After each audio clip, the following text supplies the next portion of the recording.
We can't hear you though if you're talking.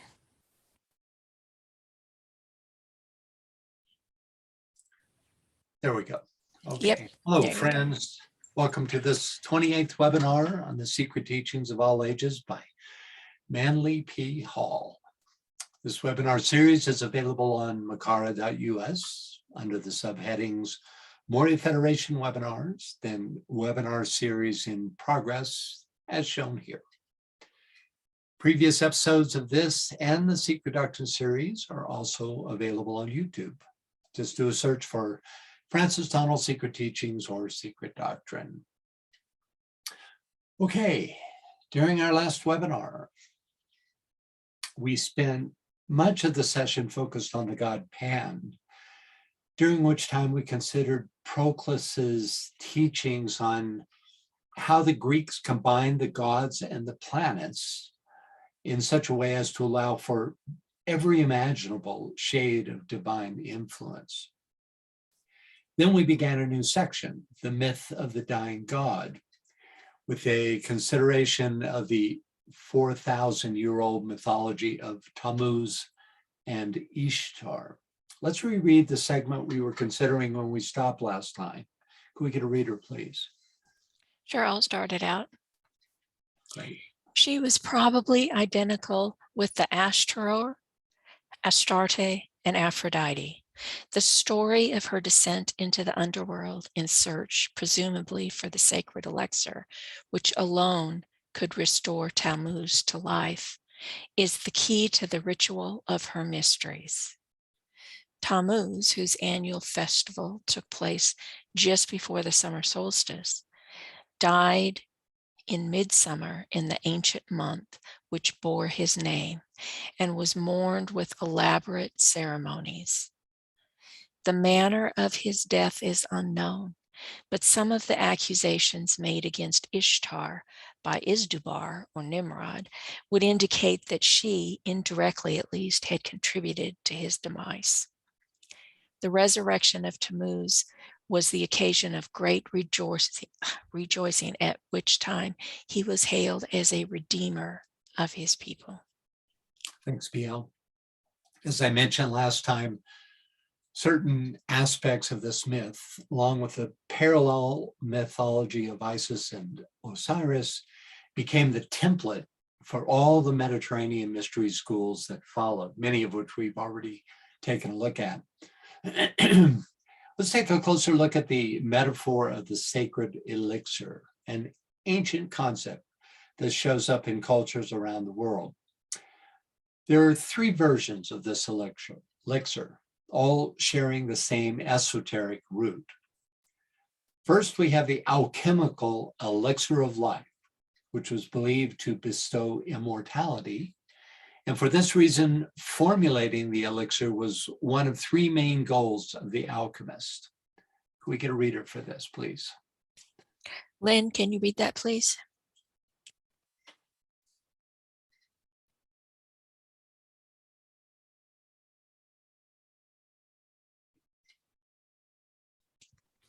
Lynn, are you having trouble unmuting? Okay, hold on. Right here, I forgot to unmute. Okay. Alchemy is devoted to the quest of three hidden truths, which are three concealments of one truth. The first of the veils is the transmutation of metals. The second, the discovery of a universal medicine. And the third, the creation of the elixir of conscious immortality. There were two kinds of alchemists. To the first, alchemy was a superchemistry, the transmutation of metals, a physical possibility, the universal medicine, an actual compound against disease, and the elixir of life, a subtle fluid, which could prolong physical existence indefinitely.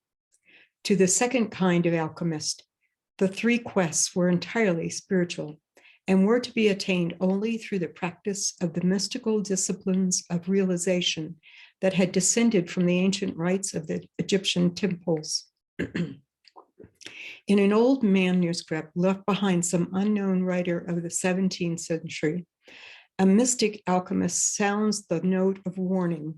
Woe, woe, woe unto the gold makers. This is the burden of all alchemical writings. The fables are told, but woe to him who accepts them as the substance of the doctrine. They are but the shadow.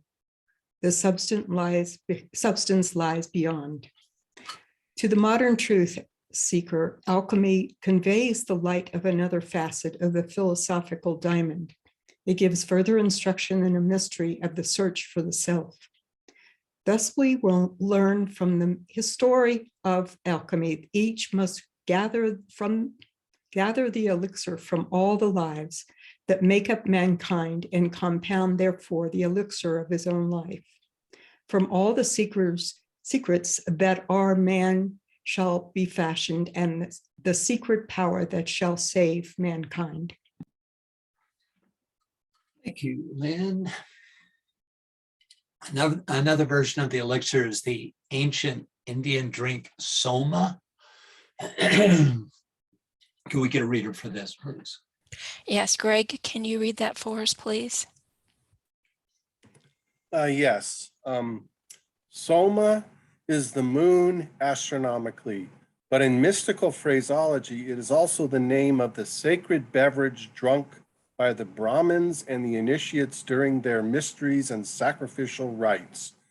The soma plant is the Asclepias acida, which yields a juice from which that mystic beverage, the soma drink, is made. Along the descendants of the rishis, the Agriotri, the fire priests of the great mysteries, knew all its powers.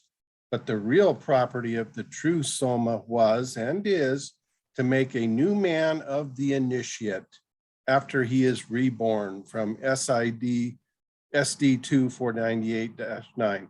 The Gandharva of the Veda is the deity who knows and reveals the secrets of heaven and divine truths to mortals. Cosmically, the Gandharvas are the aggregate powers of the solar fire and constitute its forces. Psychically, the intelligence residing in the Sushumna solar ray, the highest of the seven rays. Mystically, the occult force in the soma, the moon or lunar plant, and the drink made of it. Physically, the phenomenal, and spiritually, the noumenal causes of sound and the voice of nature, from SD 1-523. That's right. You don't have to do the secret doctrine references. Of course, these days, there's no need to bother with secret teachings since soma is now available wherever fine psychedelic products are sold. Just kidding, of course. A third version of the elixir is the living water carried in the Aquarian urn. DK calls those who carry this water nourishers of the little ones. Could we get a reader, please? Carrie, can you read that, please? The influence which emanates from the pole star, and which is such a potent factor in our solar system, reaches our planet via the sign Aquarius. The reasons will be noted if the student bears in mind the significance of water as a symbol of the emotions, which are but a lower manifestation of love desire. Aquarius is a force center from which the adept draws the water of life and carries it to the multitude. This force from the pole star via Aquarius is of special power at this time, and the day of opportunity is therefore great. It is one of the agencies which make the coming of the great Lord a possibility. What is samadhi from the initiate point of view and esoterically comprehended? Simply those interludes in the initiate's life of service wherein he withdraws all his forces into a well of silence, a well full of the water of life. In this state of consciousness, two definite activities transpire: tension and recognition. Without these interludes of abstraction, his work would slowly weaken as the tension earlier initiated weakened. His ability to attract and to hold others true to the vision would likewise slowly disappear as his power to recognize became myopic. The initiate, therefore, as he works within the ashram, withdraws at the needed times. As he inhales the life of the hierarchy, and increasingly that of the monad, which he gradually learns to do, and as he exhales the living essence into the world of serving lives, he becomes steadily more and more dependent upon the interludes, wherein both these phases of activity cease, and he becomes immersed in being and in consciousness, the intrinsic parts of the animating whole. I use this phrase, animating whole, advisedly to indicate that the points of interlude are not related to form life at all, but to the life of life itself. Thank you, Carrie. We find an example of the living water in Mimir's well of Norse mythology. Perhaps Udan was seeking to, quote, withdraw all his forces into a well of silence. Any thoughts or questions about the elixir? So 3 sources: the alchemical, the ancient Soma drink, which has survived as a modern soft drink, and then finally, and most esoterically, the Aquarian waters of life. Okay, next up, Tammuz, whose annual festival took place just before the summer solstice, died in midsummer in the ancient month which bore his name. Sorry, Tammuz- Yeah, Franz, you have a hand up. Greg, do you have a question? It's more of a comment, but that movie Dune, and now they made a 3rd version of it. But one of the most, I mean, from an archetypical psychological perspective, which is where I often look into using science of impression and my own internal identification with those kind of energies. In Dune, of course, the water of life is what Muad'Dib takes and becomes the savior of the new universe. But it's just, and it's also like in the Grail, the Holy Grail, et cetera, et cetera. It just goes on and on. But this is just another more modern archetypal reference to it. yeah, it's, you know, I always thought I read Dune way back when it first was published, and it struck me then that there was a definite quality of intuition coming through those writings, and in many ways, you know, but that was, you know, that's one of the real successes of the esoteric impression on an author, right? So yeah, good citing. Okay, I'll start again. Tammuz, whose annual festival took place just before the summer solstice, died in midsummer in the ancient month which bore his name.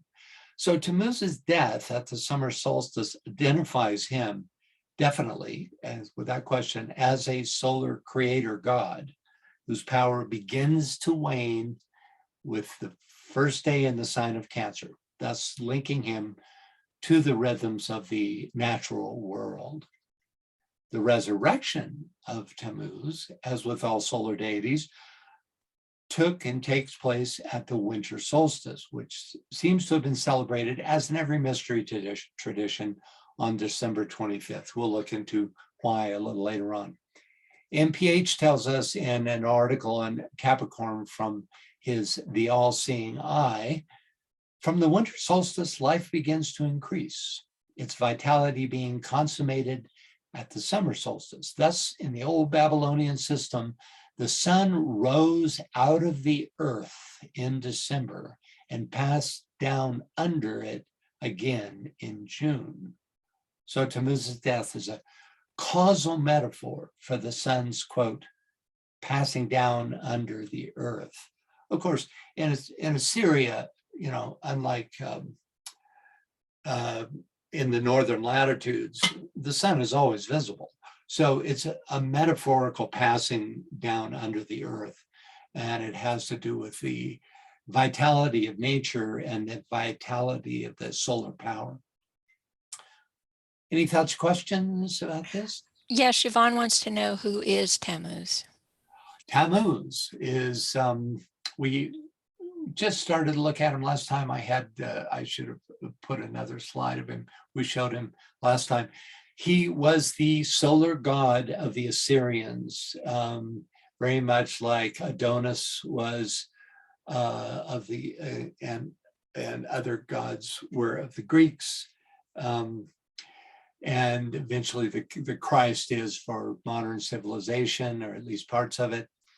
He was the Osiris for the Egyptians. He was the savior or avatar in 4000 BC of the Assyrian or Babylonian civilization, and he, of course, Osiris was being celebrated in Egypt at the same time.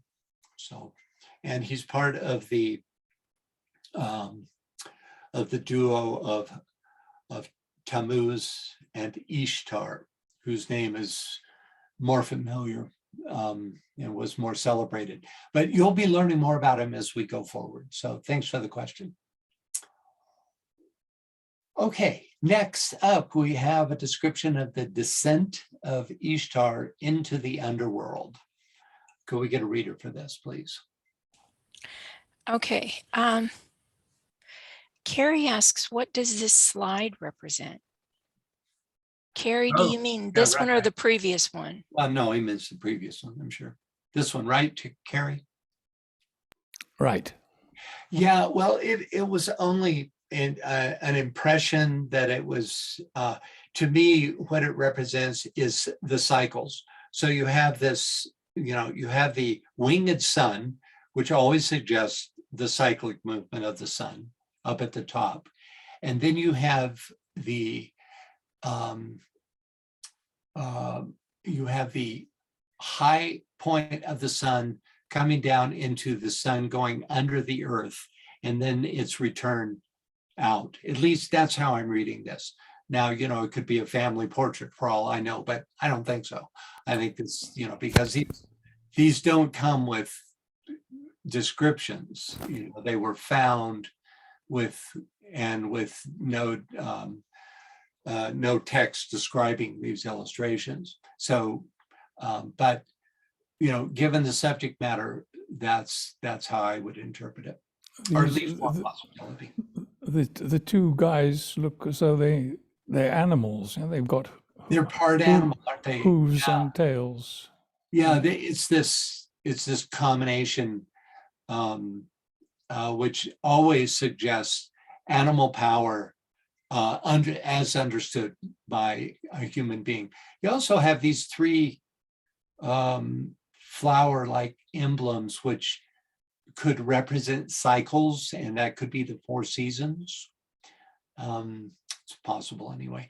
Interesting, that you point out that these are animals and this is a human being here. He's actually supporting them as well. He's holding their elbows up. Yeah, he's holding the whole thing up. And I didn't look into the possible explanation of this. Sometimes those kind of things are very difficult to come by. But there's definitely a reference here to solar cycles, just what these two guys represent. This looks a bit like a lion's tail, doesn't it? Mm. Or who knows? Greg adds, Yeah. Greg adds to your conversation about it. He says, it has a quality of the physical manifestation of the spiritual triad and of the one whom naught can be said as the sun at the top. Okay. All right. Just one more thing. I think those 4 emblems in the middle that's the life, the 7 segments. I think they represent the seasons. Yeah, I mentioned that. Oh, you did. Sorry. Yeah. I think that's a very, very possible here, because even though they look like floral, right, but they are 7-fold, which is always a description of the fullness of a cycle. And then you have 4 cycles. So I think that's a real good guess. And what do you have here? 4, 5, 6, 7, 8. So that's not exactly that. Any other comments on this? Catherine says it's interesting that the man's foot is under the animal's hoof. And you know what? I've seen that before too. That's a real keen observation. It's talking about right here, everyone. Yeah, that would mean under the influence of the this particular animal quality, and yet is supporting their existence. Wish I could tell you more, folks, but that's all I can do with this. We saw it in that painting of Blake, the one who had 6 toes. Right, that's right. It was yeah, that was last time. Yeah, where let's see. Do you remember? Well, I think it was more like 3 times ago, I think. Oh, was it? Okay. Anyway, yeah, it's not the first time we've seen this. It's going to express dominion and influence, this kind of thing. Okay, can we get a reader for this? This Okay. is a fascinating section. Martha, can you read this for us, please? Yes, I can. With outspread wings, Ishtar, the daughter of Sin, the moon, sweeps downward to the gates of death. The house of darkness, the dwelling of the god Urkala, is described as the place of no return. It is without light. The nourishment of those who dwell therein is dust, and their food is mud. Over the bolts on the door of the house of Urkala is scattered dust, and the keepers of the house are covered with feathers like birds. Ishtar demands that the keepers open the gates, declaring that if they do not, she will shatter the doorposts and strike the hinges and raise up dead devourers of the living. The guardians of the gates beg her to be patient while they go to the queen of Hades, from whom they secure permission to admit Ishtar, but only in the same manner as all others came to this dreary house. Ishtar thereupon descends through the 7 gates which lead downward into the depths of the underworld. At the first gate, the great crown is removed from her head. At the second, the earrings from her ears. At the third gate, the necklace from her neck. At the 4th gate, the ornaments from her breast. At the 5th gate, the girdle from her waist. At the 6th gate, the bracelets from her hands and feet. And at the 7th gate, the covering cloak of her body. Ishtar remonstrates as each successive article of apparel is taken from her. But the guardian tells her that this is the experience of all who enter the somber domain of death. Enraged upon beholding Ishtar, the mistress of Hades inflicts upon her all manner of disease and imprisons her in the underworld. So we're actually really lucky to have this because all the Assyrian teachings came to us on what remains of the clay tablets that have been unearthed by archaeologists. And this was an intact tablet that tells us quite a bit about this particular mythology. Any thoughts or questions about this descent into the underworld? It sounds like the loss of the end of glamour. It sounds like the removal of all the sheaths of glamour. Actually, I think it's exactly that, but the opposite, which it is the moving into in other words, she starts at the highest level. In fact, we can draw parallel between Ishtar's descent and the descent of the monad through the 7 subplanes of the cosmic physical plane, which esoterically relates to the 7 gates of the house of Irkala.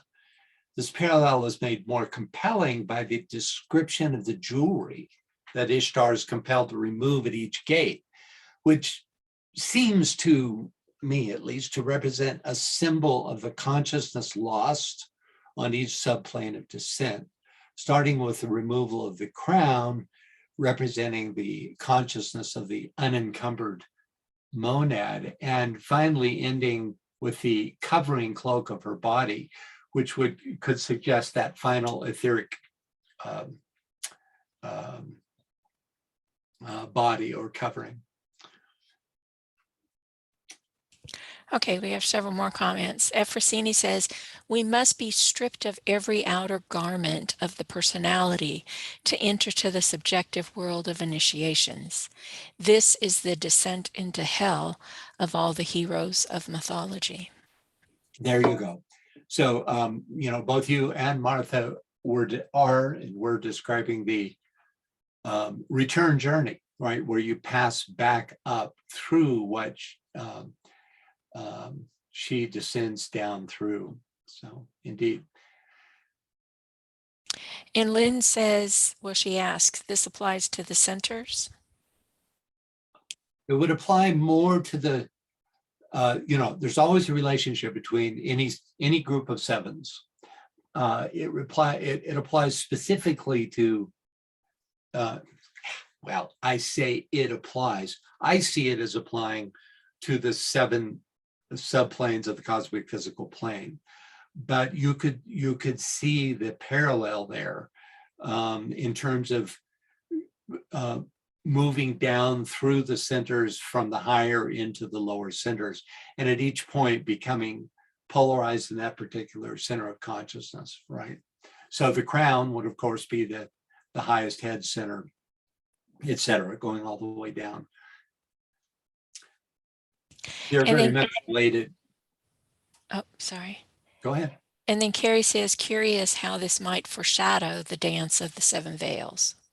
Oh, absolutely. It foreshadows a lot.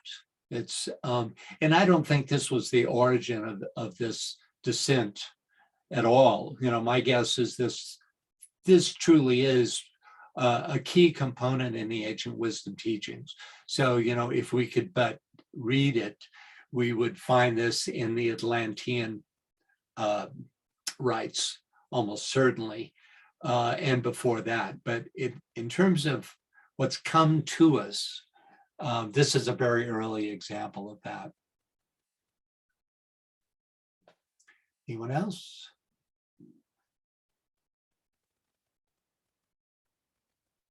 Is that it? Okay. That's it. Okay, so as Ishtar represents the, let's see, I lost my place here. Let's get a reader for this, I'm sorry. Some form of the 7-fold descent is present in virtually every mystery school, and which is what we were just talking about. So, and this describes some of those. So could we get a reader for this? Yvonne, can you read that for us, please? Sure. The ladder of the worlds upon which souls ascend and descend is described in the Babylonian myth of Tammuz and Ishtar. It appears also in the Poimandras of Hermes Trismegistus, where 7 planetary governors sit upon the 7 concentric circles of the world, through which souls ascend and descend. Here likewise is the symbolism of Jacob's ladder, the 9 royal arches of Enoch, and the 7 heavens of the revelation of St. John. The commentaries upon Muhammad's night journey to heaven describes how the Prophet of Islam, after climbing a ladder of golden cords hanging above the Temple of Jerusalem, passed through 7 gates, at each of which stood one of the patriarchs of the Old Testament. There is much in Gnosticism to intrigue the Orientalist. Bardesanes, the last of the Gnostics, admitted himself to have been influenced by Buddhist metaphysics. This is particularly evident in that part of the teaching of the cult in which Christ is described as descending through the 7 worlds on his way to physical incarnation. Like the Buddha, he ensouls a body on each of these 7 planes, thus literally becoming all things to all men, just like we do. Yeah. Yeah. Any questions about this? Any thoughts? You can see how this concept is a worldwide understanding. Okay, next up, can we get a reader? Vivian, can you read that for us, please? As Ishtar represents the spirit of fertility, her loss prevents the ripening of the crops and the maturing of all life upon the earth. In this respect, the story parallels the legend of Persephone. The gods, realizing that the loss of Ishtar is disorganizing all nature, send a messenger to the underworld and demand her release. The mistress of Hades is forced to comply, and the water of life is poured over Ishtar. Thus cured of the infirmities inflicted on her, she retraces her way upward through the 7 gates, at each of which she is reinvested with the article of apparel which the guardians had removed. See the Chaldean account of Genesis. No record exists that Ishtar secured the water of life, which would have wrought the resurrection of Tammuz. Okay, any thoughts about this? Questions? Okay, first, as Ishtar represents the spirit of fertility, her loss prevents the ripening of the crops and the maturing of all life upon the earth. In this respect, the story parallels the legend of Persephone. Yes, both represent the quote unquote spirit of fertility, but Ishtar represents a far older and more fundamental deity, more similar to Isis than to Persephone. Can we get a reader for this? It kind of indicates Ishtar's esoteric nature. Scott, can you read that, please? Darkness was the first revealer of light in the stars, and therefore a form of the Genetrix, the mother, Mut, who is called Mistress of Darkness and the bringer forth of light. In the last of the Izdubar legends, the mother of all, as Ishtar, is she who is darkness, the mother, the emanator of the dawn. She is darkness. The Mexican Genetrix, Let's see, Xihuacohuatl. I like that, is a female serpent who gave birth to light and is the mother of the twins, light and darkness. The wisdom of Solomon is a personified phase of the primordial darkness. She is more beautiful than the sun, and above all, the order of the stars. Being compared with light, she is found before it, analogous to Plutarch's saying, darkness is older than light. Okay, those of you who've been following the secret doctrine, this shouldn't be unfamiliar. It should be a familiar theme, right? That out of darkness comes light, because darkness is actually the light of lights, or the ultimate light. Any thoughts about this or questions? Efrosini says, I think that in history, in order for Ishtar to recover and return from Hades to earth, she had to learn to mourn, the art of mourning. This story was a favorite of Carl Jung. Oh yeah, it would be. I could certainly see that. Okay, I'm going to translate what you just said up to an esoteric level, which is in order to return from hell to earth, or Hades to earth. So that would be in order to return from earth to one's source in soul, right? One has to mourn.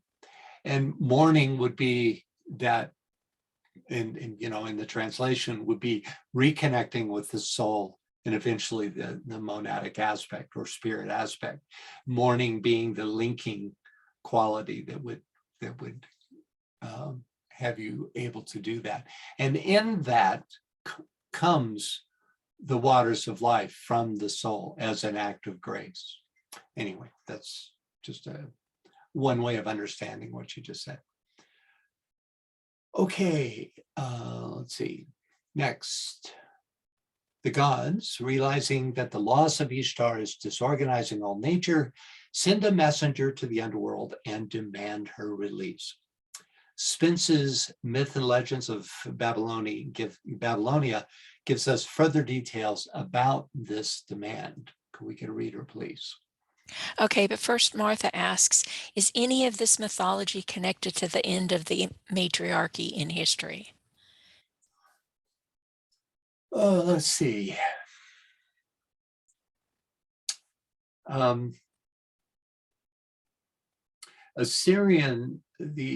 Assyrian governance was male dominated.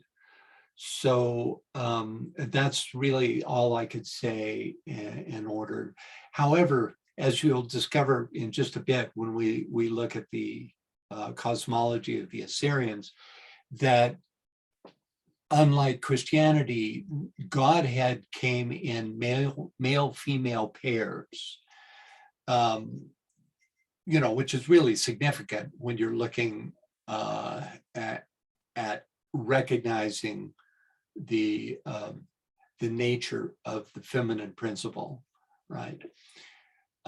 So instead of just being the mother of the Christ and all else being male dominated, you have actual Godhead equally shared in male-female pairs, and we'll be getting that in a moment. But as far as like if you actually look at it's kings that ruled in Assyria, right? Just like the pharaohs up until the time of Cleopatra ruled in Egypt. Okay, could we get a reader, please? Yes, but again, we have another question first. Catherine says, on another turn of the spiral, when the disciple becomes an isolated point of unity, there is that period when all outer support seems to be gone, and they must only rely on their knowing or their inner light, despite the grief of not having any outer world support. I wonder also if this story points to the immutable nature of that inner reservoir. Well, beautifully said, by the way.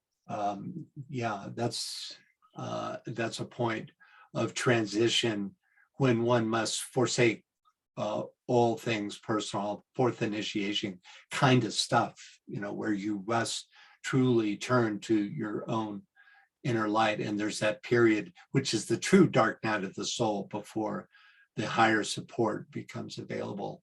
I don't think it's specifically elucidated, but I tend to think that all these mystery schools included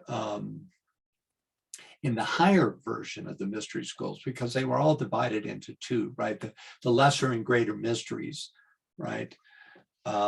So, for instance, the higher mystery school on Samothrace would certainly include this type of teaching, because it would be a school in part for initiates. But I don't find that teaching exactly. If you can find it, see, where is it? When we look here, if you can find it in here where you think that might, be taking place, I would like to know where that might be. But, again, we just have fragments of their teaching, and it's almost a miracle that we got this whole thing, because it was all incised on clay tablets, which were, have been mostly lost. Okay. Catherine, can you read once he gets back to the right page? There we go. Sure. Starting with during that time. That's right. During the time that Ishtar is confined within the bounds of Aralu, all fertility on the earth is suspended, both in the animal and vegetable kingdoms. Knowledge of this disastrous state of affairs is conveyed to the gods by their messenger, Popsukal, who first tells the story to Shamash, the sun god. Shamash weeps as he bears the matter before Ea and Sin, gods of the earth and the moon, respectively. But Ea, to remedy the sterility of the earth, creates a being called Ashushunamir, whom he dispatches to the underworld to demand the release of Ishtar. Allah too is greatly enraged when the demand is made in the name of the great gods and curses Ashushunamir with a terrible curse, condemning him to dwell in the darkness of a dungeon with the garbage of the city for his food. Thank you. Curious detail in this Tammuz Ishtar myth is the creation of Ashushunamir, created for the sole purpose of demanding Ishtar's release. I'm not sure that has a parallel in any mythology that I've read anyway. Next, the mistress of Hades is forced to comply, and the water of life is poured over Ishtar. Thus cured of the infirmities inflicted on her, she retraces her way upward through the 7 gates, at each of which she is reinvested with the article of peril which the guardians had removed. Note the particular reference to the water of life, and let's continue with Spence. And could the reader also read the captions, please? Kirsten, can you read that for us, please? Including the captions, please. Either first or last. I see you're unmuted, but we're not hearing you. So, okay. Akkadian cylinder seal dating to 2300 BC, depicting the deities Ananu, Utu, and Enki, 3 members of the Anunnaki. Anunnaki are earth spirits. And we'll take a closer look in a minute. Okay, go ahead. Front and back of an Assyrian bronze plate on which are depicted scenes of the afterlife and gods of the dead. Okay. Nevertheless, she, the mistress of Hades, can't resist the power of the conjuration, wherefore she bids Namtar, the plague demon, to release the Anunnaki, or earth spirits, and place them on a golden throne and pour the waters of life over Ishtar. Namtar obeys. In the words of the poem, he smote the firmly built palace, he scattered the threshold which bore up the stones of light, he bade the spirits of earth come forth on a throne of gold, did he seat them over Ishtar, he poured the waters of life and brought her along. Ishtar is then led through the 7 gates of Arula, receiving at each the article of attire whereof she had there been deprived. Finally, she emerges into the earth world, which resumes its normal course. Thank you. Any thoughts or questions about this? Though it is not labeled as such, I'm guessing that the lion head on the top left is Alatu, guardian of the underworld, whose winged back is depicted in the center illustration there. You can see the 3 Anunnaki, or earth spirits, highlighted on the cylinder seal. These are the ones that helped Ishtar return. These cylinders are really otherworldly. Note the dual-faced Enki, precursor to and conceived thousands of years before the Roman Janus. Here's the Chaldean account of Genesis that we've been reading from, which referenced here, along with one of its many illustrations. This one is of eagle-headed men paying homage to the tree of life, crowned by Ahura Mazda. You can kind of make it out there. It's low resolution. Eagle-headed suggests the transpersonal state gained during initiation. Next, no record exists that Ashtar secured the water of life, which would have wrought the resurrection of Tammuz, but almost certainly she did secure the water of life for Tammuz. Without it, no return path is possible, for it is the spiritual essence or soul presence that releases all from the underworld of physical incarnation. In fact, Ishtar, being an aspect of the Great Mother, is herself a form of this divine elixir. Thoughts or questions on anything in this paragraph?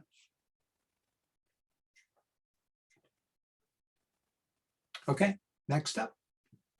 Can we get a reader, please? Yes, I'll read it. The myth of Ishtar symbolizes the descent of the human spirit through the 7 worlds or spheres of the sacred planets, until finally, deprived of its spiritual adornments, it incarnates in the physical body, Hades, where the mistress of that body heaps every form of sorrow and misery upon the imprisoned consciousness.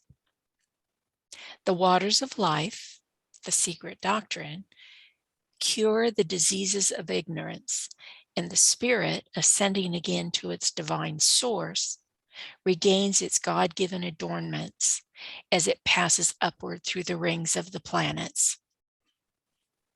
Another mystery ritual among the Babylonians and Assyrians was that of Merodach and the dragon.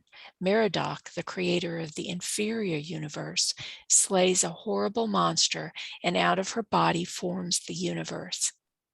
Here is the probable source of the so-called Christian allegory of St. George and the dragon.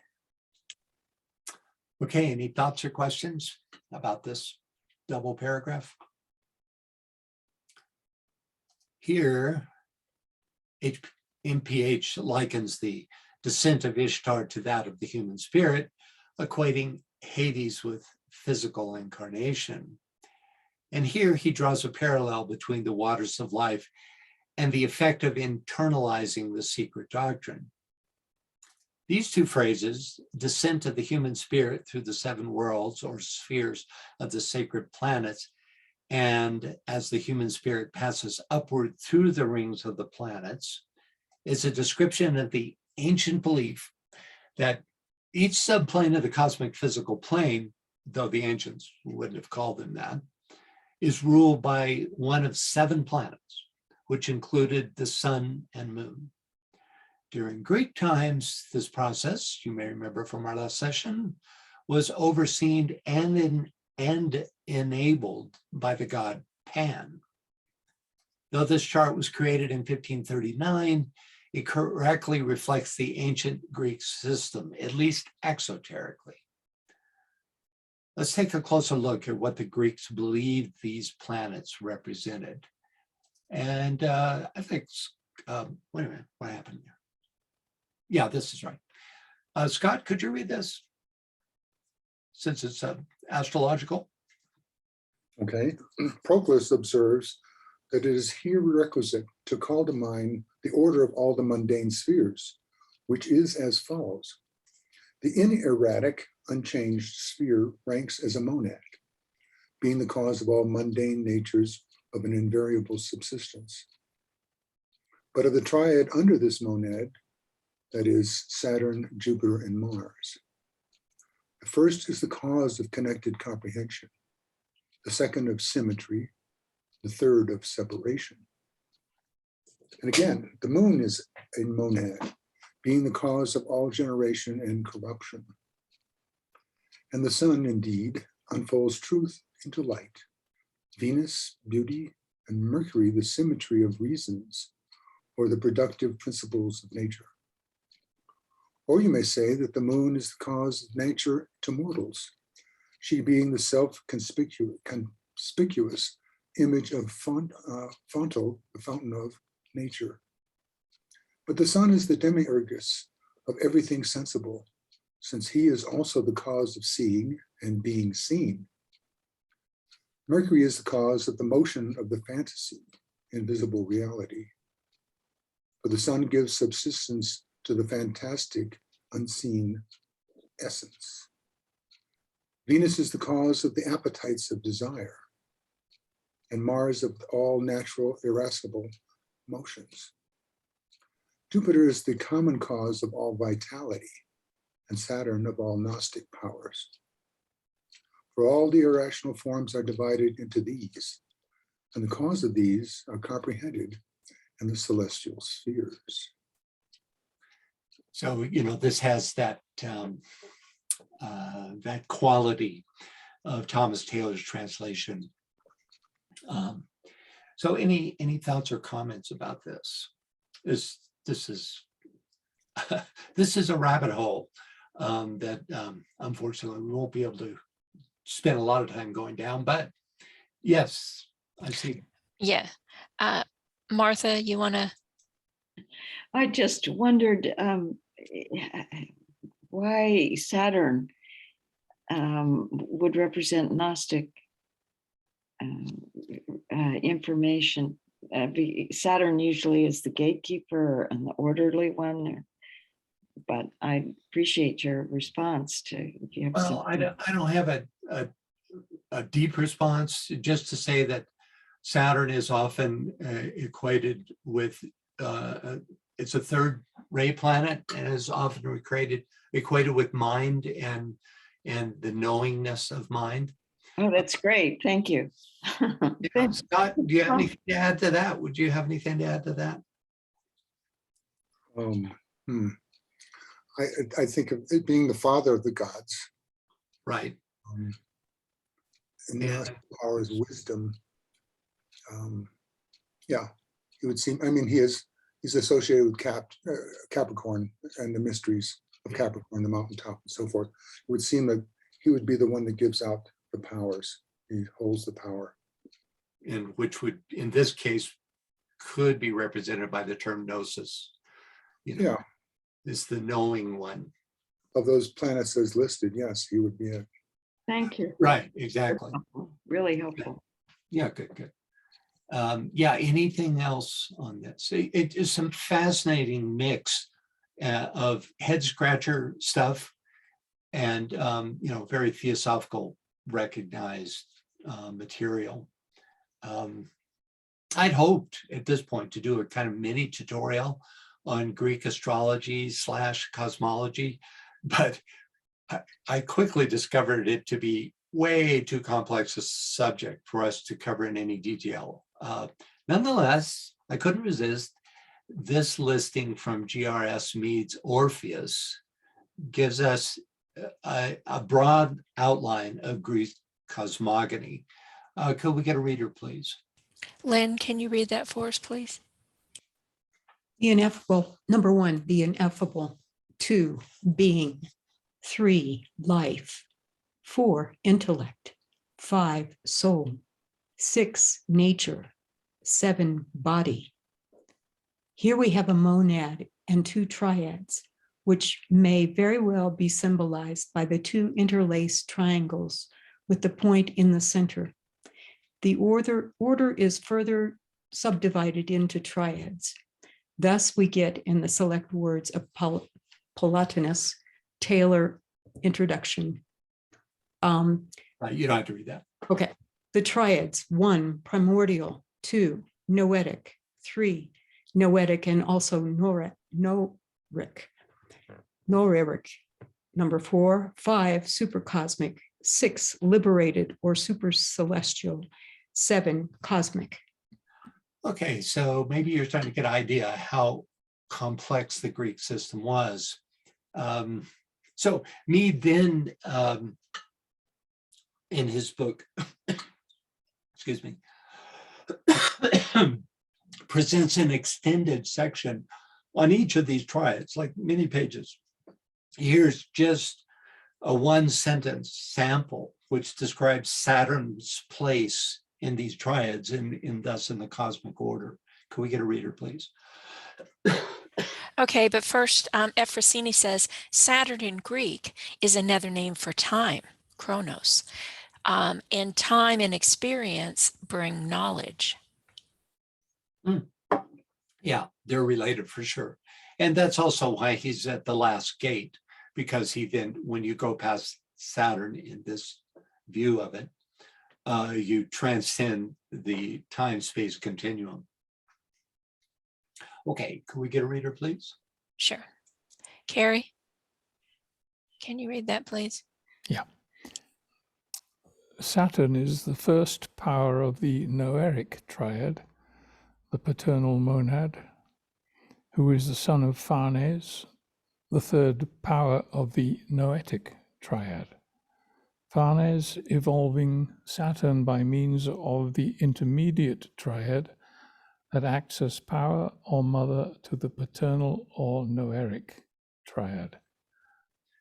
I Okay. can't figure that out. No, it took me a few readings and also to read some of the sentences around it. I present it here as an example of the complexity of the system. And it does give us some information. It's the,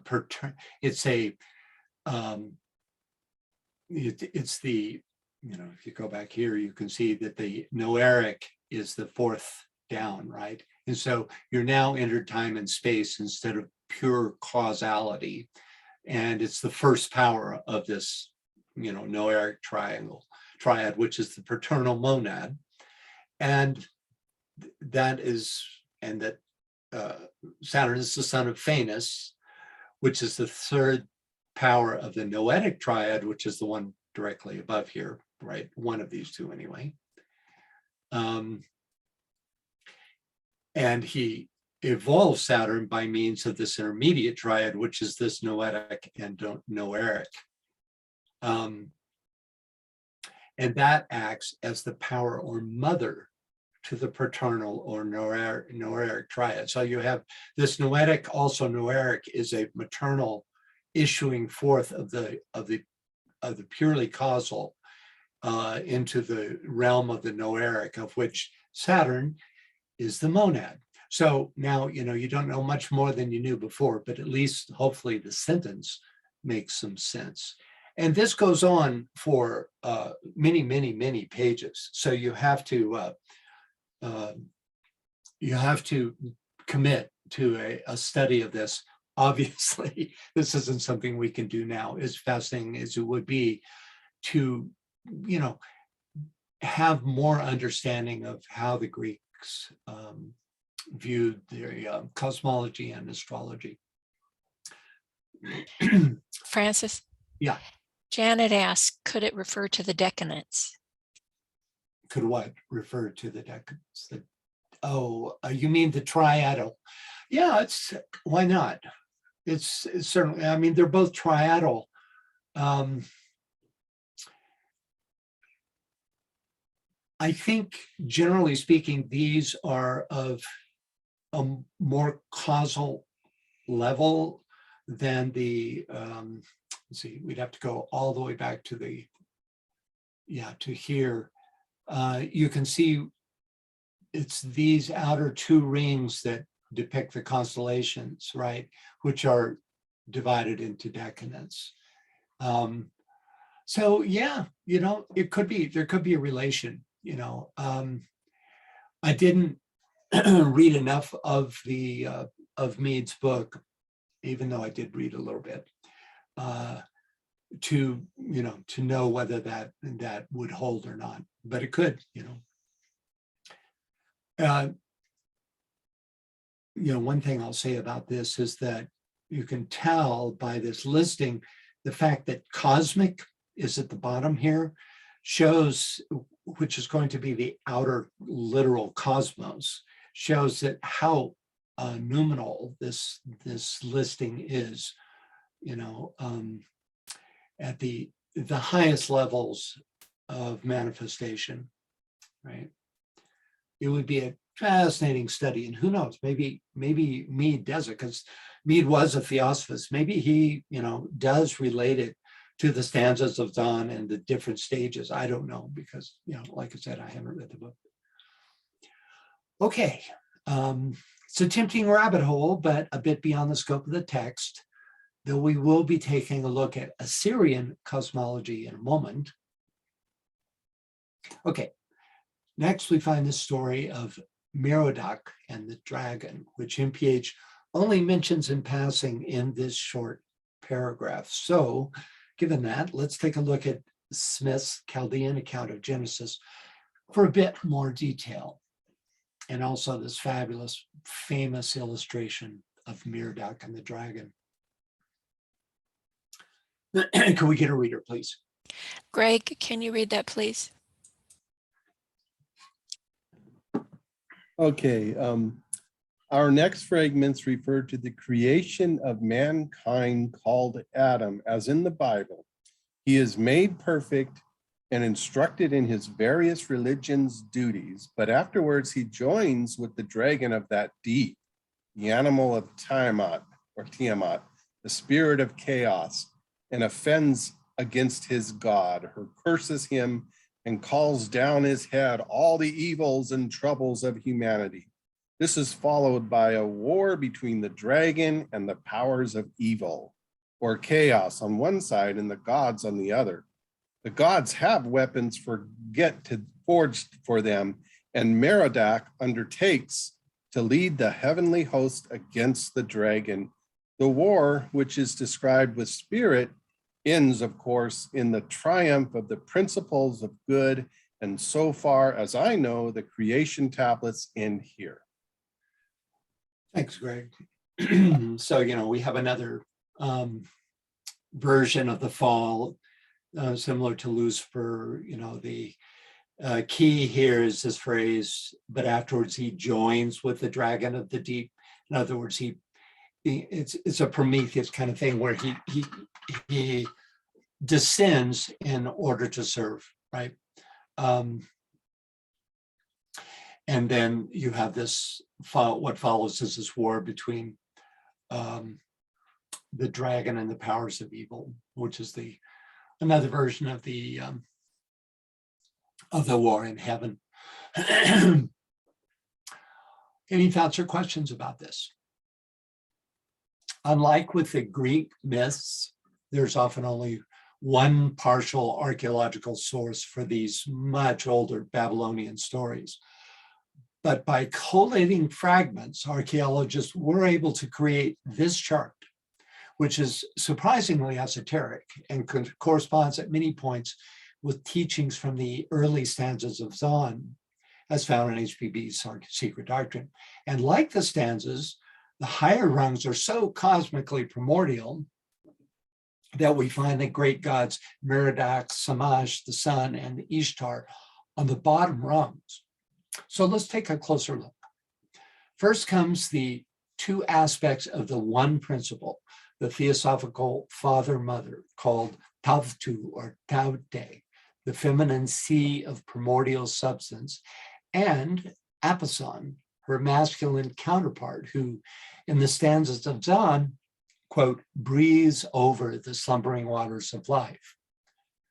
For each of these stages, you'll find in the upper right the source of this info from the Chaldean account of Genesis. Martha, this is what I was relating to when I was saying that the gods came in a masculine, feminine counterpart all the way down the line. You can see it here. Really helpful. Yes, thank you. Next is Mumu, whose name sounds like a Muppet version of the creation story. Anyway, Mumu, also called Mumu Tiamat, which is just referenced in this fragment.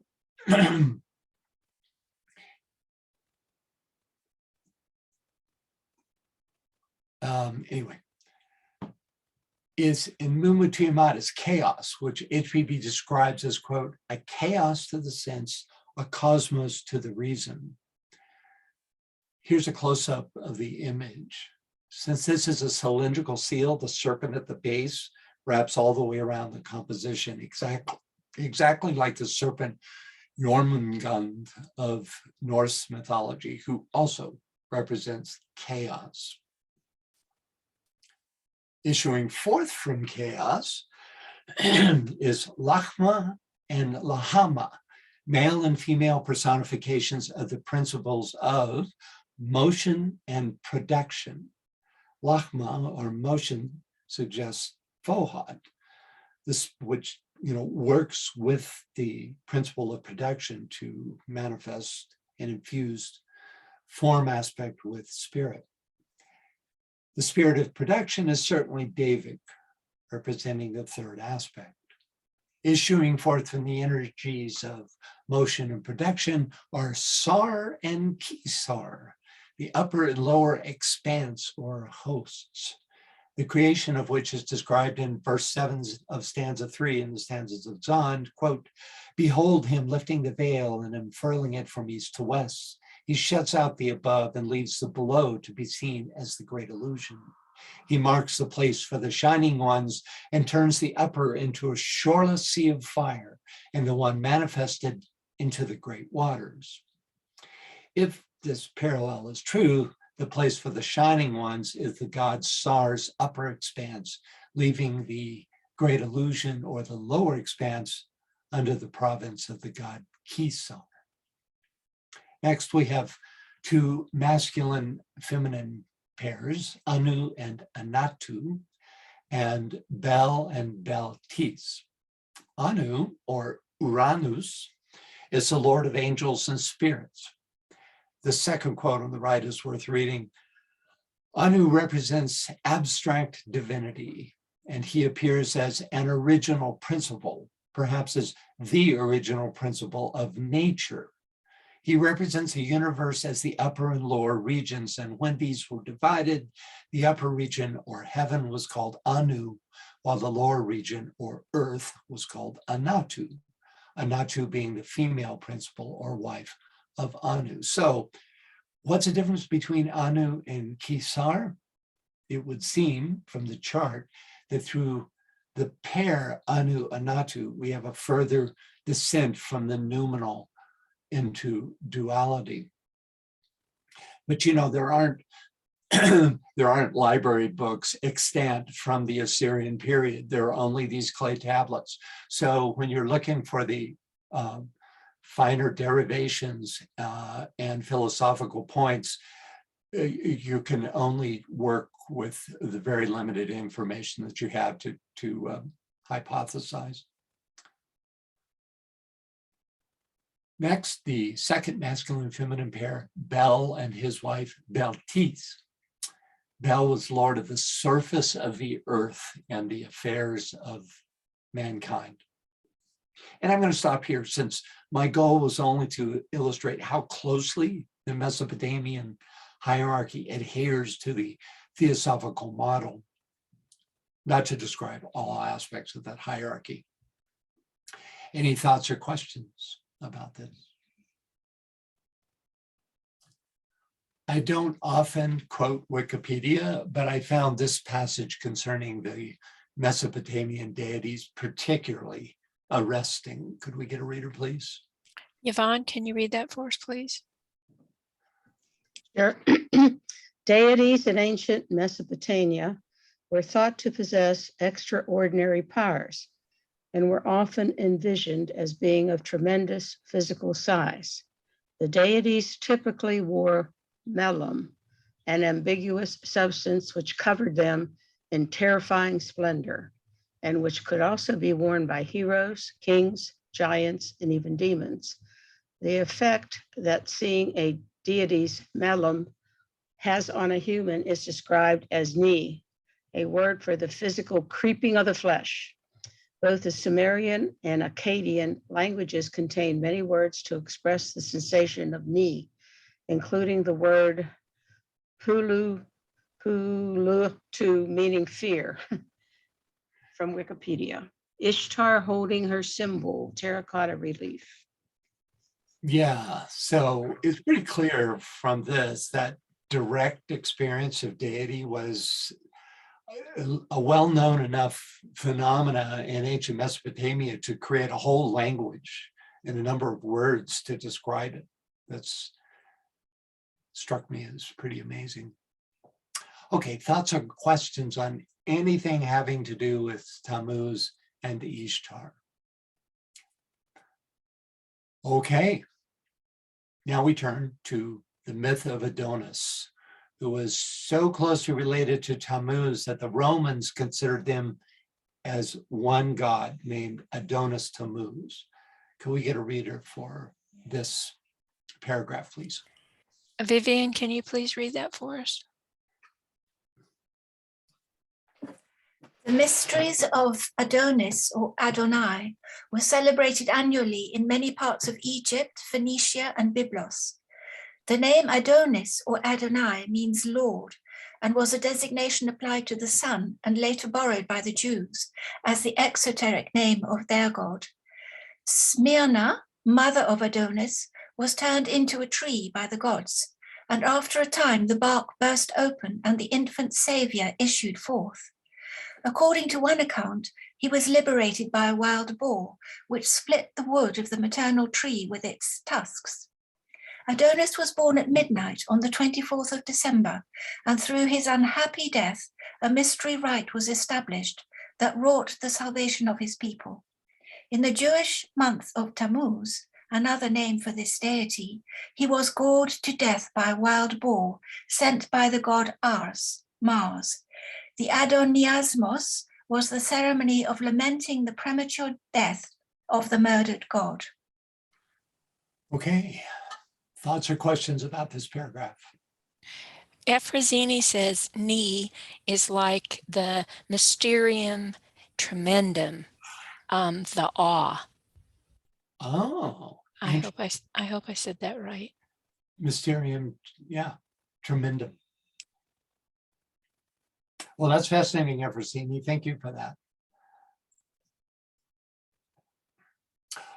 Okay, first up, the mysteries of Adonis or Adonai were celebrated annually in many parts of Egypt, Phoenicia, and Byblos. One reason that these mysteries had such widespread appeal was because the main character in these rites, a rewriting of the well-known Tammuz Ishtar rites, embodied the death and resurrection of crops and vegetation in general. For the priests and those initiated into these mysteries, the rites metaphorically portrayed the descent of the soul, what the Greeks called phran, into the world of form, and the rescue of that form-bound jiva, represented by Tammuz, Adonis, or Osiris, through the intercession of the spirit aspect in the guise of Ishtar, Juno, or Isis.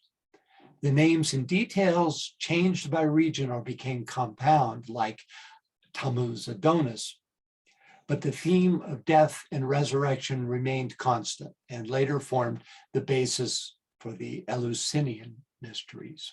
So could we get a reader for this short passage? He basically says the same thing, but Martha, can you read that, please? Under the names of Osiris, Adonis, Thammuz, Attis, and Dionysius, the Egyptians, Syrians, Babylonians, Phrygians, and Greeks represented the decay and revival of vegetation with rites which, in the ancients themselves, as the ancients themselves recognized, were substantially the same, and which find their parallels in the spring and midsummer customs of our European peasantry. Golden Bough. thank you. Next, the name Adonis or Adonai means Lord and was a designation applied to the sun and later borrowed by the Jews as the exoteric name of their God. Could we get a reader for this short passage? Catherine, can you read that for us, please?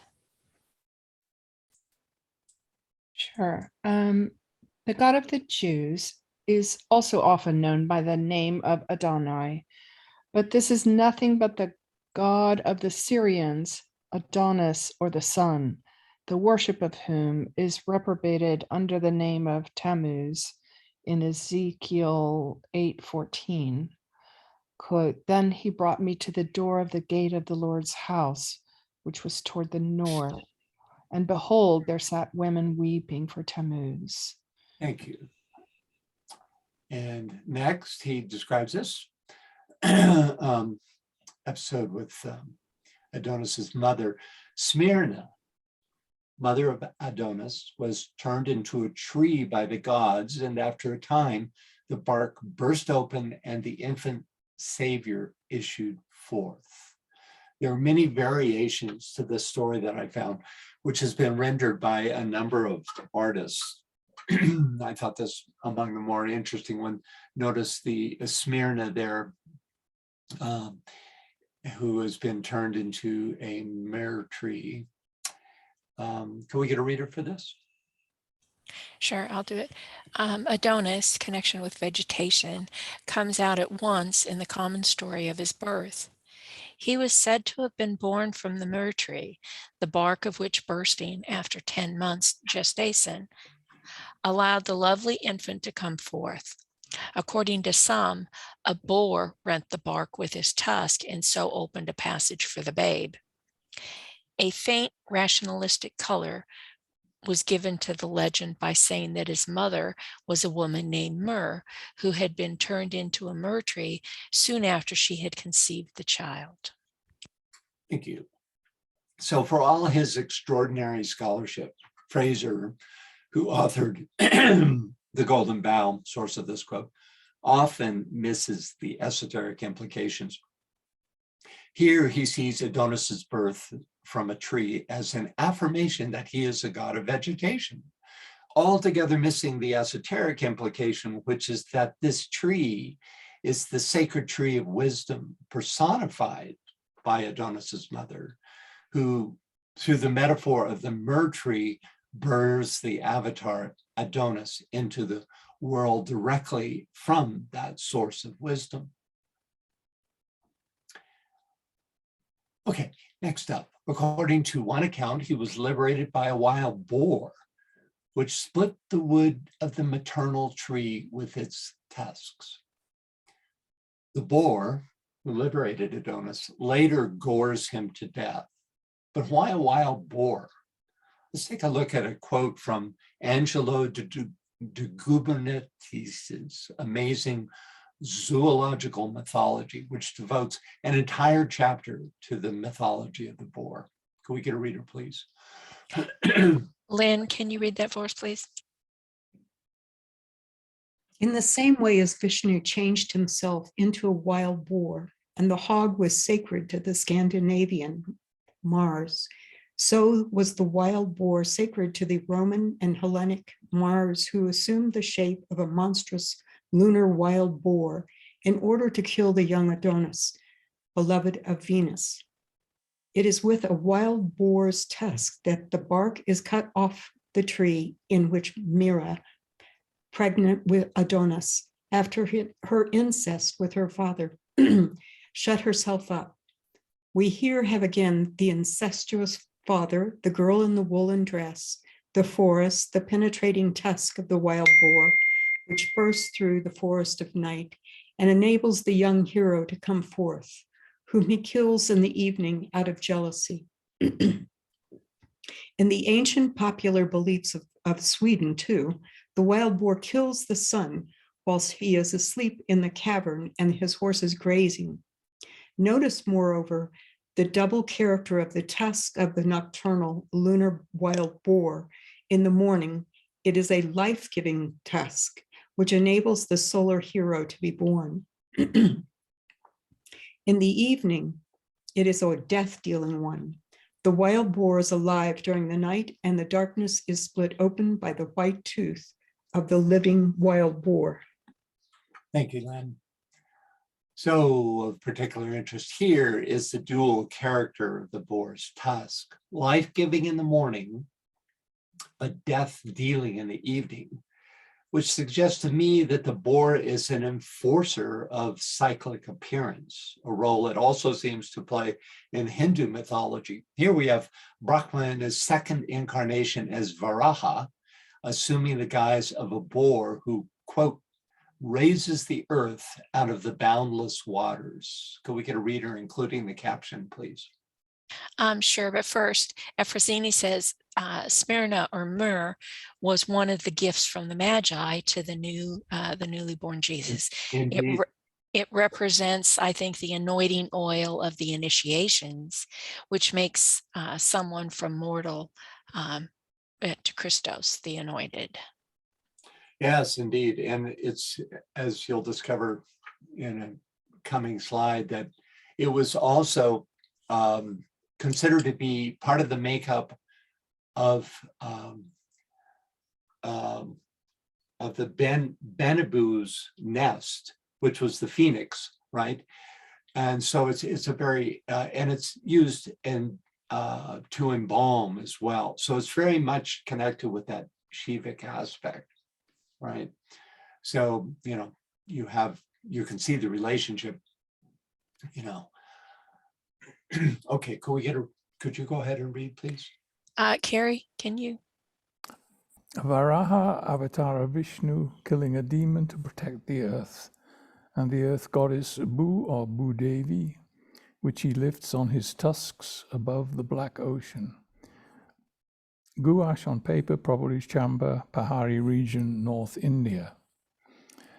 The account of the Ramayana is that all was water only, in which the earth was formed.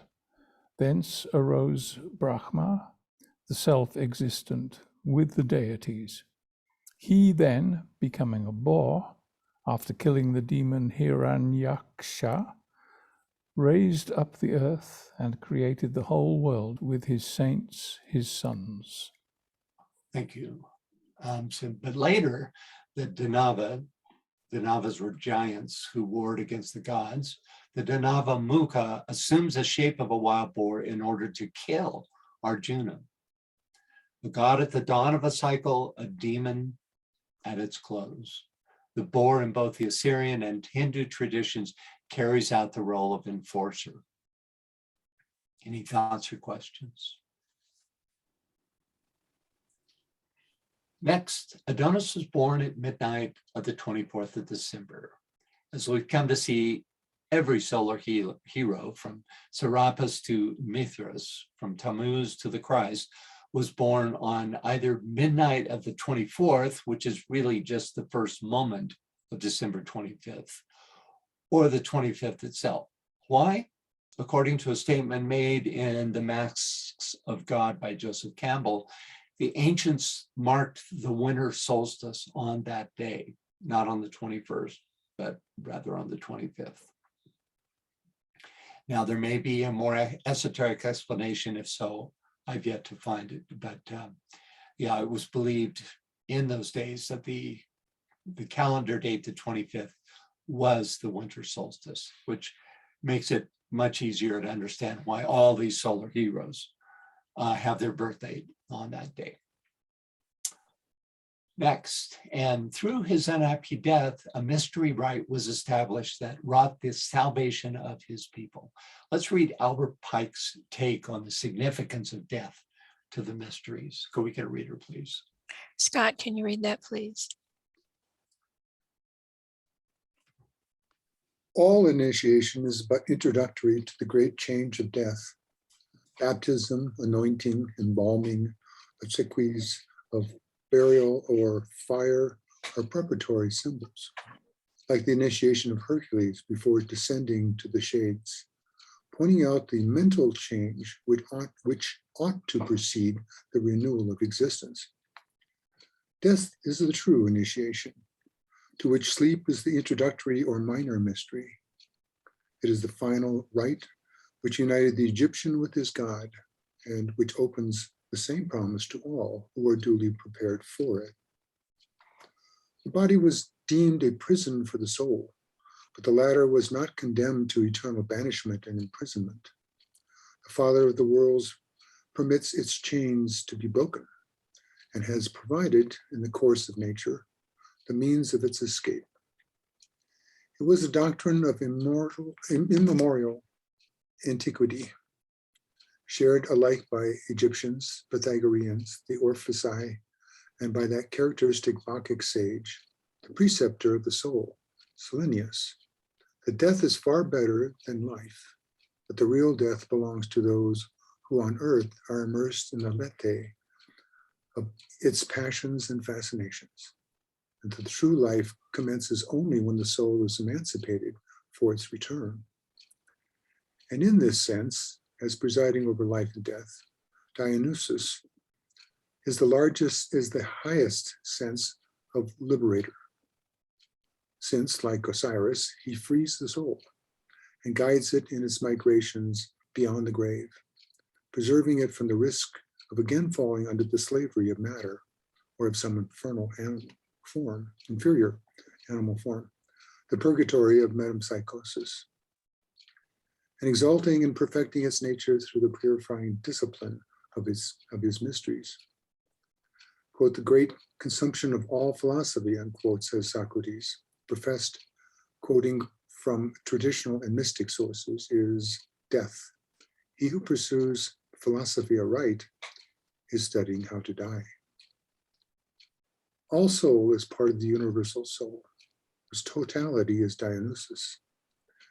And it is therefore he who, as the spirit of spirits, leads back the vagrant spirit to its home and accompanies it through the purifying processes, both real and symbolical, of its earthly transit.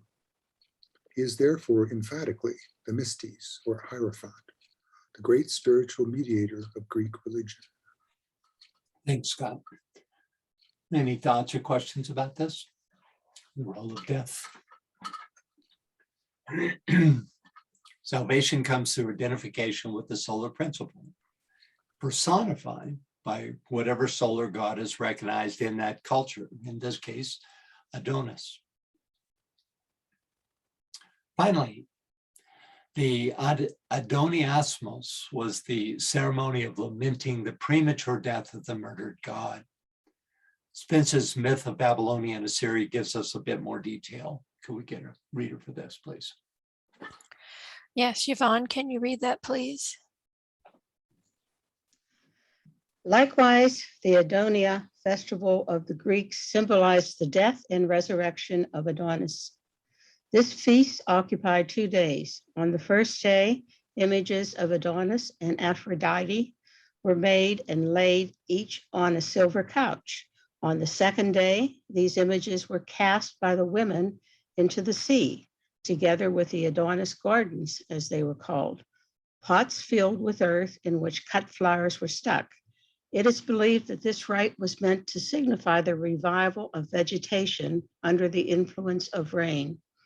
The persons engaged in it indulged in such lamentations as were uttered by the worshippers of Tammuz in Babylonia, tore their hair and beat their breasts.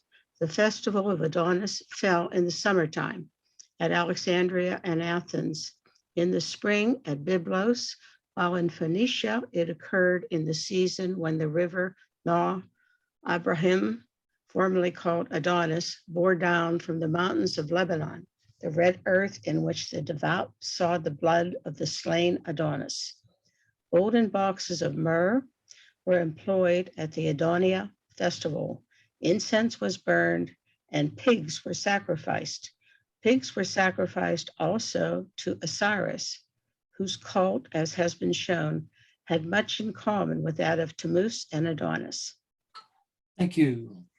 So as mentioned before, exoterically, Adonis and Tammuz were gods of vegetation, esoterically, solar gods. Note too that pigs or boars were sacrificed, probably in recognition of the important role they played in the birth and death of Adonis. Francis? Yeah. Greg wants to know, is this the same symbolically as the Bacchus rite?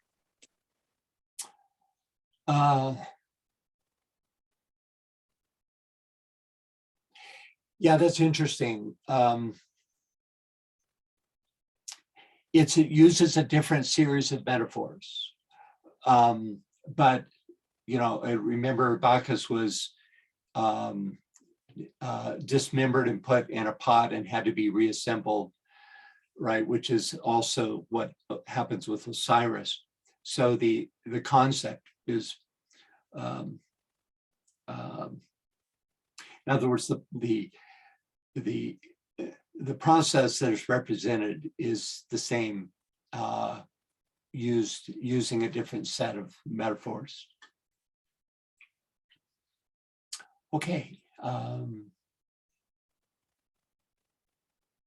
So next up.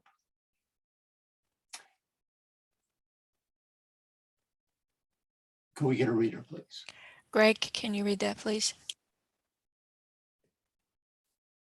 In Ezekiel 8:14, it is written that women were weeping for Tammuz Adonis at the north gate of the Lord's house in Jerusalem. Sir James George Fraser cites Jerome thus. He tells us that Bethlehem, the traditionary birthplace of the Lord, was shaded by a grove of that still older Syrian lord, Adonis. And there were the infant Jesus had wept, the lover of Venus was bewailed, see the golden bough.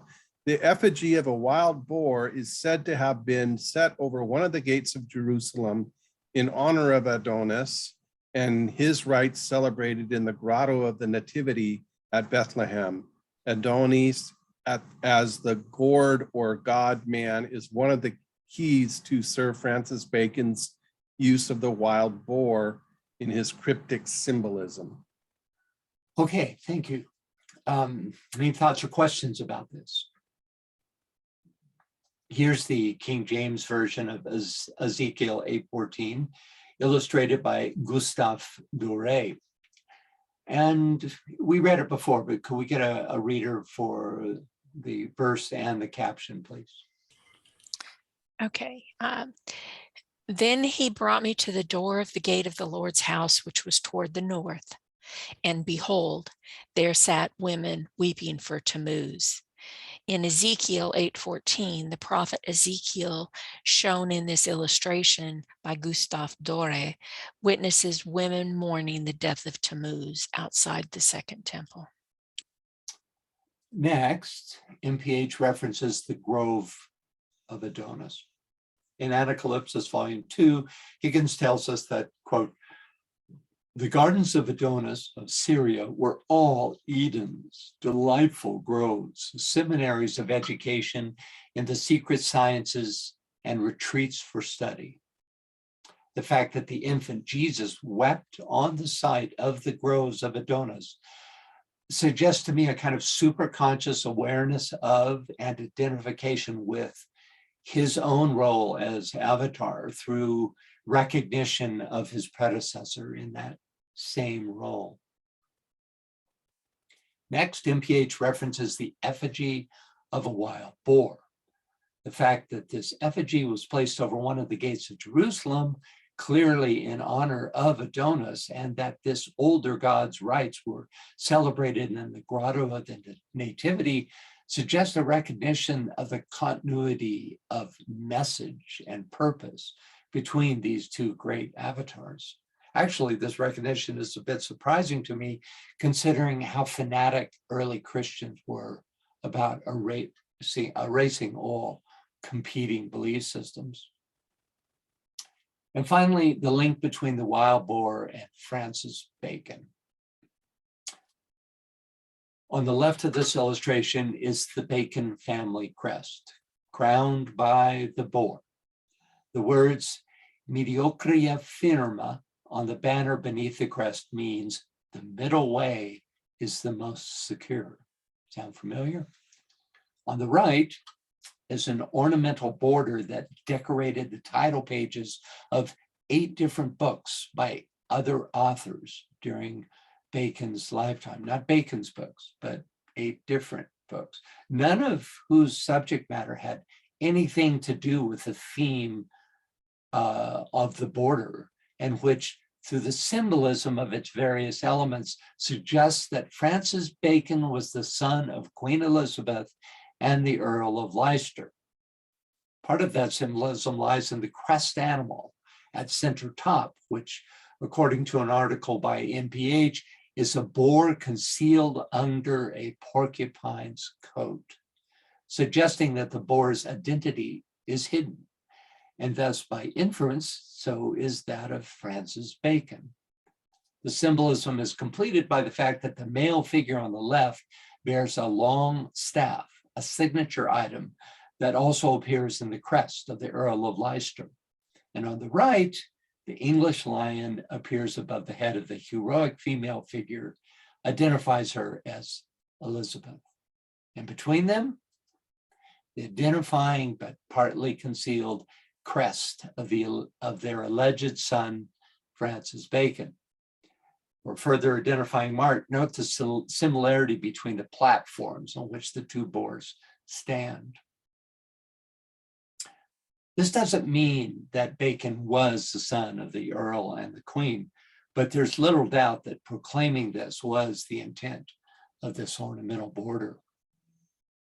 For further insight into why Francis Bacon might have chosen the symbol of the boar for his crest, aside from the obvious connection with his name, let's take a look at another passage from zoological mythology.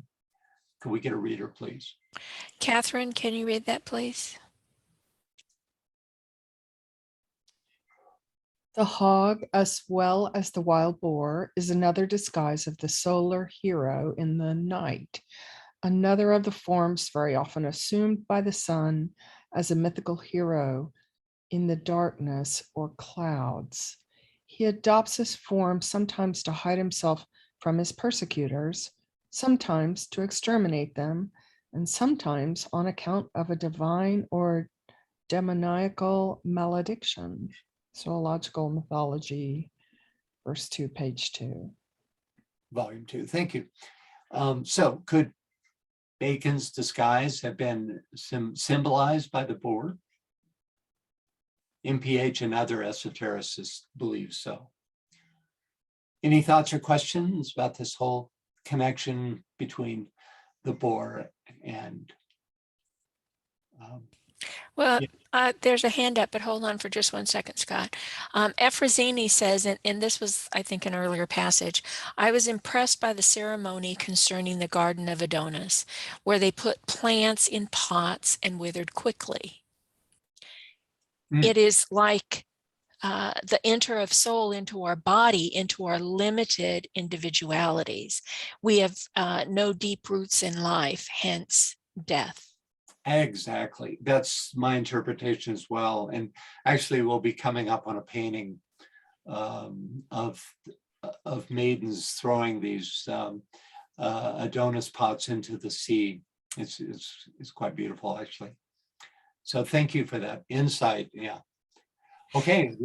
We have a couple of hands, but Lynn also said pretty much the same thing you did, Bacon and boar. The relationship between them. Okay, Scott, go ahead. I'm reminded of what the Tibetan tells us about Francis Bacon and his earlier incarnation as the other Bacon, Francis and Roger Bacon. Roger, thank you. Roger Bacon. Right. And this, it's such a curious cover. We're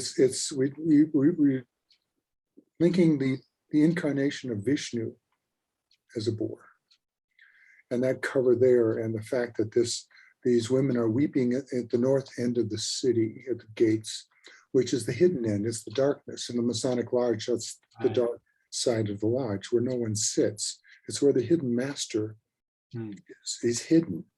It's the same symbolism.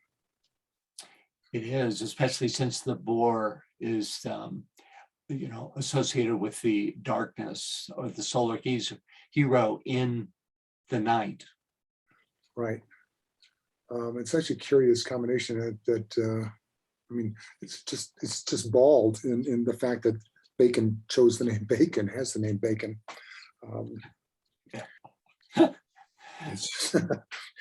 It's like, looking right at it.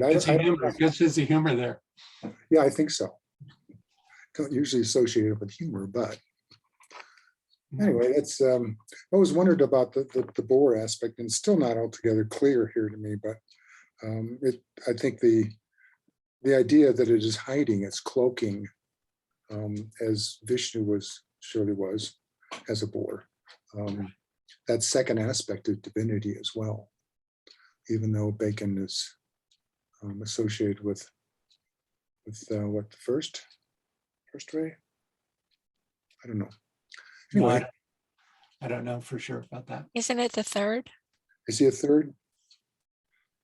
Yeah, I'm not sure. Oh, the boar supposedly is the third incarnation of Vishnu. So maybe there's the twist. Varaha. Maybe. Yeah. And Vivian says it is thought that Francis was adopted by the Bacon family. Well, that would hold. That would hold to the myth of him being the son of the Queen and Leicester. But yeah. Anything else on? Greg has his hand up.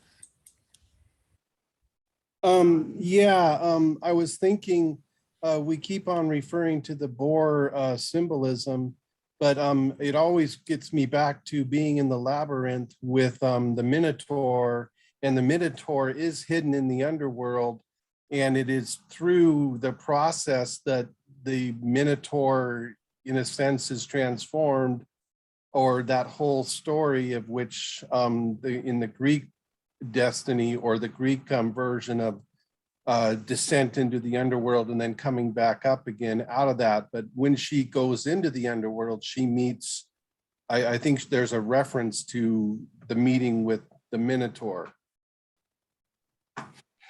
Well, certainly, the Minotaur stands at the center of the labyrinth. And so it's a recognition of one's duality when you reach the center, So in a sense, all humanity, all of us have that quality that we are both half beast and half spirit, in a sense that we can, we are trying to emanate or move towards the same reference or the message that the Christ has sent us in terms of being both human and divine. Yeah, and also the Minotaur was a bull, right? And the bull was ever the symbol of the spring equinox and of the renewal, and was the blood of the bull was used, to purify in all ceremonies. So it's that Taurian aspect of renewal that happens in Easter, it happens at the equinox. And so that would be the stage of discovering the bull at the center of the matrix, then would be parallel to coming upon that phase of the spring equinox. Yeah, anyone else? Okay, up next, can we get a reader, please? Yes. Vivian, can you read that for us, please? Adonis was originally an androgynous deity who represented the solar power, which in the winter was destroyed by the evil principle of cold, the boar. After 3 months in the tomb, Adonis rose triumphant on the 25th day of March, amidst the acclamation of his priests and followers. He is risen. Adonis was born out of a myrrh tree. Myrrh, the symbol of death, because of its connection with the process of embalming, was one of the gifts brought by the three magi to the manger of Jesus. Yeah, somebody made a point of that. Okay, so first, Adonis was originally an androgynous deity who represented the solar power, which in the winter was destroyed by the evil principle of cold, the boar. This is actually a more exoteric understanding than what was revealed to us by the zoological explanation about the boar. We can see the metaphorical connection between the boar's tusk rending the solar god and killing the power of the sun through the winter cold. As to Adonis's androgyny, spirit is inherently androgynous. Separation of the sexes is a function of incarnation. Thus, identifying an avatar as androgynous suggests a recognition of that avatar's identification with spirit. And we are out of time. So could we get you want to tell us about the dates for next time? And next time we meet for the Secret Teachings will be in a new format. Right. It will be, and I'll have the, well, Lynn helps him with, we'll have the announcements out with the newer information. We will no longer be using webinar, we'll be using Zoom meetings. You won't have to register, we'll just have a direct link. It's going to be for us on the 2nd of January at 8 p.m. for the next Secret Teaching of All Ages. But before that, our very last webinar before we go to the meeting will be the Secret Doctrine in a couple of weeks. It will be on the 19th of December at 8 p.m. using the Secret Doctrine link where you'll get your reminders. Unfortunately, when we move to go to the Zoom meeting, we won't have those cute little reminders that we all rely on, but we'll have the same link, and we will continue with our constant comment reminders. So you will get an email wherein you can click on a link. That's right. The main thing, so right. I think that's what we all count on. They're just be in a different format. And also we'll be going back to the waiting room style, wherein we started with this some time ago, where you'll be let in at the time the webinar starts instead of everybody being on the webinar time, from the beginning. So that'll be a slight difference, but it won't be that much different. So next time will be December 19th for the Secret Doctrine. And then what was the date for January? January 2nd. January 2nd for the Secret Teachings. So thanks very much, everyone. I really enjoy hosting these series. And the only reason I get to do it is because you guys show up. So it's much appreciated. I'll see you all next time. Bye-bye. Bye, everybody.